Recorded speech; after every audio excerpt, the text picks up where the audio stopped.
everybody. This vlog today is about Meg, Jo, Beth, and Amy. This is an amazing graphic novel that is one of the Maverick List nominations. It is a modern retelling of Little Women, and it is by Ray Terciero and Brie Indigo.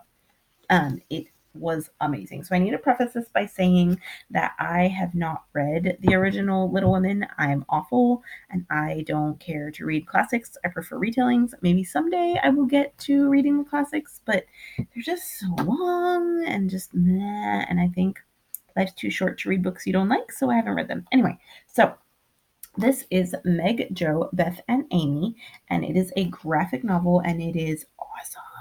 So it starts around Christmas time, and the girls live with their mom. So Meg is this one, and she's the oldest, and she is their dad's not original, but blood daughter, biological daughter. Jo is their mom's biological daughter, and then Beth and Amy are both the two parents. So it's a mixed family, but it's really, really cool. So the dad is currently serving overseas and he's in the army and he's not there. So I don't know if that's like a parallel, but either way, he's not there. And so the girls are living with their mom and they say that they're poor and their mom works a lot. And so the girls take care of each other. So we start at Christmas time when the girls are talking about Christmas, and Amy, right here, is the youngest one, and she wants presents, and she says she hates being poor. Beth is the second youngest. Sorry, this one. And Beth loves music. Amy loves art. Beth loves music. And Beth is always talking about marrying someone rich so that she can be rich. Jo is a writer. And Jo wants to write and share her stories with the world. And Jo has a secret. And as the story goes on, you see her struggle. And so every so often you get an excerpt. So like you get to read emails that the girls write to their dad. And then as the story goes, you hear from everybody. But there's one really cool one. So you get to read Jo's journal and you read about Jo's secret. And Jo's secret is something that I feel like a lot of our kids and our students can relate to, and about how they feel. And it's really cool to watch how she goes from a struggle to just being like, this is who I am, and not sorry. So again, it starts with the girls at Christmas time talking about presents and stuff. Sorry, Meg is the one who's obsessed with fashion and marrying rich, not Beth. Beth is the one that likes music. You can see her with a guitar there. So the art is gorgeous, and it starts at Christmas, and the girls are getting ready to go out. Meg and Jo go to a party, and they meet a boy who ends up being their neighbor. I love this artwork. It's beautiful. It's so much fun.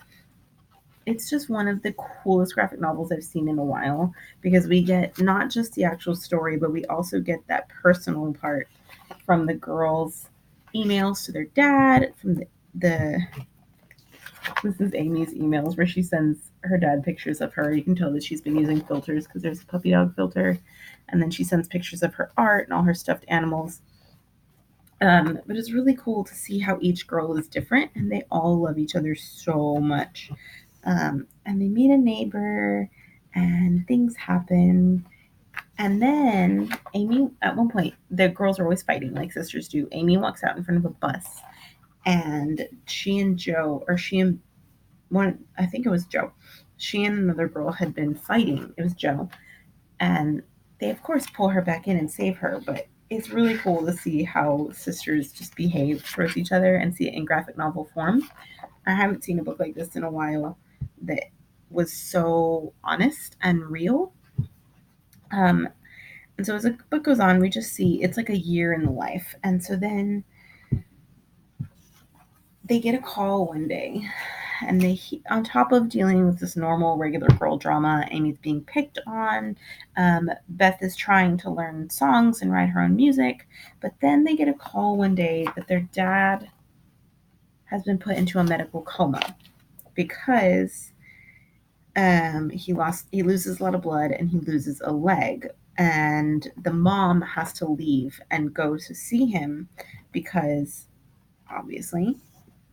So the girls are left with their Aunt Kath, who we see as just Aunt Kath is this lady over here. We see as just this cold-hearted woman, and you keep wondering like, why are you the way that you are? And eventually we learn why. But yeah. So then we get more emails about the girls emailing their dad and telling them to come home soon and to be safe. But then we noticed something going on with Beth.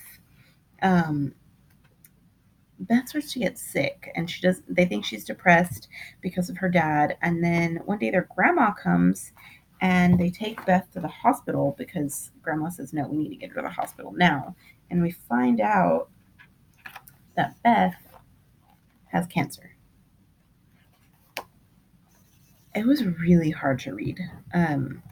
Again, I have not read Little Women, so I don't know if that's parallel of any kind, but it was really, really, really hard to read. And I think it was really neat to read the emails that the girls are sending to their dad at this point, because now their mom is overseas with their dad, who's lost a leg, and now Beth is in the hospital fighting cancer. And it's just, this book is very, very deep. It's very emotional. It's tough to read at times because it's so real, and I love that. And I think that this book is going to be great for kids to read because a lot of times they don't have um, conflict or trauma in their life. And of course, we don't want any kid to go through something like this, but to establish empathy and for them to be able to understand what someone else is going through, I think it's really important for them to read something like this. Um, so I'm not going to tell you what happens, but all the girls end up shaving their head to support Beth because they don't want her to feel alone, and she's really upset when her hair starts coming out. And they spend Halloween with her, even though they have a tradition of watching scary movies at home, and they all start wearing different wigs, and it's really fun. But then Joe starts seeing someone, and that someone has an interest in her that she doesn't return. And so then we go back to seeing what Joe's secret is and how she eventually has to put that out for her family to know about what it is. And it happens at Thanksgiving, which is also when something important happens and somebody shows up at dinner, and it's really, really cool. So we get some more of Joe's journal, and then we get a